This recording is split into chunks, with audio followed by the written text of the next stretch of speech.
Hello friends, welcome. आज का topic है किनशिप यानी नातेदारी। आज हम बात करेंगे नातेदारी क्या होती है यानी व्हाट इज किनशिप और नातेदारी का अर्थ क्या है। किन शब्द अंग्रेजी भाषा के किन से निकला है जिसके स्पेलिंग है CYNN और जिसका मतलब सिर्फ रिश्तेदार होता है। नातेदारी शब्द में रिश्तेदार होते हैं जैसे रक्त संबंधी यानी ब्लड रिलेटिव या खून से जुड़े हुए, सगे संबंधी यानी आपके जो सगे रिश्तेदार हैं, और रिश्तेदार। तो आइए अब हम बात करते हैं नातेदार कैसे बनते हैं। ये नातेदार यानी रिश्तेदार हमारे पूर्वजों यानी जनरेशन से जुड़े हुए हैं। कुछ नातेदार विवाह संबंधी संस्था से बनते हैं और कुछ नातेदार विवाह के बाहर सेक्सुअल रिलेशन से बनते हैं। इसका मतलब ये है जो संबंध खून यानी ब्लड द्वारा बनाए होते हैं और विवाह द्वारा बन जाते हैं, वह सभी नातेदारी व्यवस्था का हिस्सा हैं। इसमें वे रिश्तेदार शामिल होते हैं जो कि ब्लड और विवाह द्वारा बनाए जाते हैं। उदाहरण के तौर पर माता पिता, दादा दादी, चाचा चाची, मामा मामी, ताया ताई, भाई बहन, सास ससुर, साला साली आदि। ये सभी हमारे रिश्तेदार हैं और नातेदारी व्यवस्था का हिस्सा हैं।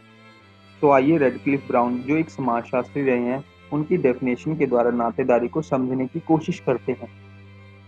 According to Radcliffe Brown, all those relations which came as a result or made because of family and marriage are the part of kinship system। यानी ब्राउन के अनुसार जो रिश्ते परिवार और विवाह जैसी सामाजिक संस्थाओं से बनते हैं वह सारे संबंध नातेदारी व्यवस्था के तहत आते हैं। तो दोस्तों, नातेदारी व्यवस्था में उन रिश्तों को शामिल किया जाता है जिन्हें समाज द्वारा मान्यता प्राप्त होती है। उदाहरण के तौर पर नातेदारी व्यवस्था में एक नाजायज बच्चे को कोई स्थान प्राप्त नहीं होता क्योंकि इस रिश्ते को समाज द्वारा मान्यता प्राप्त नहीं है।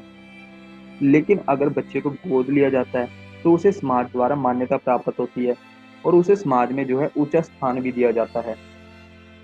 तो आइए अब हम बात करेंगे कैटेगरीज ऑफ किनशिप यानी कि नातेदारी की श्रेणियों के बारे में। व्यक्ति की नजदीकी और दूरी के आधार पर नातेदारी को अलग अलग श्रेणियों में बांटा गया है। क्योंकि मान लो जैसे रिलेशन आपके माता पिता, भाई बहन या पति पत्नी के साथ है, वैसे संबंध आपके चाचा चाची, मामा मामी के साथ नहीं होंगे।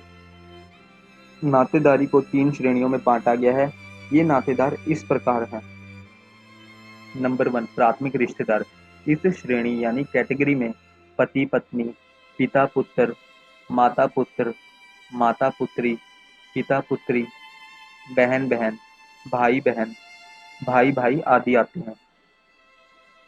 मर्डोक जो कि एक समाजशास्त्री रहे हैं उनके अनुसार ये नातेदार 8 प्रकार के होते हैं और ये प्राथमिक इसलिए होते हैं क्योंकि इनमें प्रत्यक्ष यानी डायरेक्ट और गहरे संबंध पाए जाते हैं। तो आइए अब हम बात करते हैं नातेदारी की दूसरी श्रेणी के बारे में यानी गौण संबंधी या सेकेंडरी रिलेशन। पहली श्रेणी में माता पिता, भाई बहन के प्रत्यक्ष यानी डायरेक्ट रिश्तों को दिखाया गया है। लेकिन दूसरी श्रेणी में कुछ रिश्तेदार ऐसे होते हैं जिनसे हमारा डायरेक्टली रिश्ता नहीं होता, लेकिन हम इनडायरेक्टली वे या प्राथमिक रिश्तेदारों के माध्यम से जुड़े होते हैं। जैसे माता का भाई, पिता का भाई, माता की बहन, पिता की बहन, बहन का पति, भाई की पत्नी आदि। इन सब के साथ हमारा रिश्ता गहरा नहीं होता बल्कि सेकेंडरी यानी गौण होता है। मर्डोक के अनुसार ये रिलेशन 33 प्रकार के होते हैं। तो आइए अब हम बात करते हैं नातेदारी की तीसरी श्रेणी के बारे में यानी तीसरे दर्जे के संबंधी। इस श्रेणी के तहत वह रिश्तेदार आते हैं जो सेकेंडरी रिलेशन यानी गौण संबंधी के प्राथमिक रिश्तेदार हैं।